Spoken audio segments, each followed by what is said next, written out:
where initiatives between Kenya and Tanzania as well as Uganda have helped reduce barriers to trade. This is according to traders and manufacturers who say the visit by Tanzanian President Samia Suluhu Hassan in May this year, as well as meetings between Kenya and the Ugandan trade officials have boosted exports. The traders are, however, calling for more to boost trade, noting that some products from Kenya bearing KEBS stickers are facing challenges accessing the Tanzanian market. And manufacturers in recent years faced challenges selling products in Tanzania, but not today.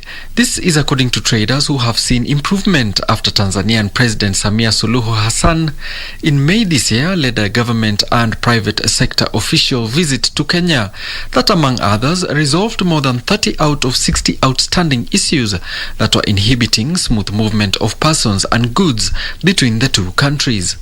We have seen the goodwill from His Excellency the President Uhuru Kenyatta and Her Excellency Samia Suluhu Hassan on addressing of these issues. And when we started the conversations, there were probably about 60 non-tariff barriers between Kenya and Tanzania, but significantly these have been coming down, and the latest JCC has actually been able to address additional non-tariff barriers between our partner states.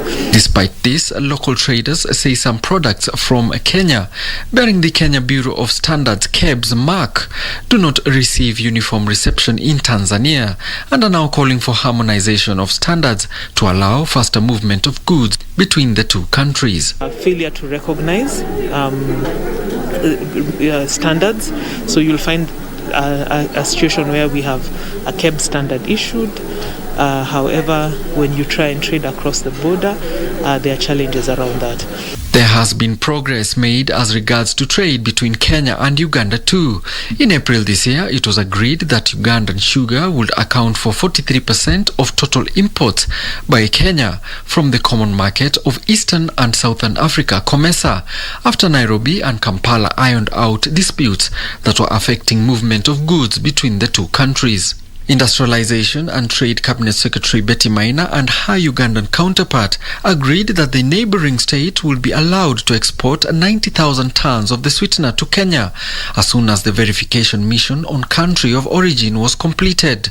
However, a section of traders say Kenya may be favoring imports more than exports.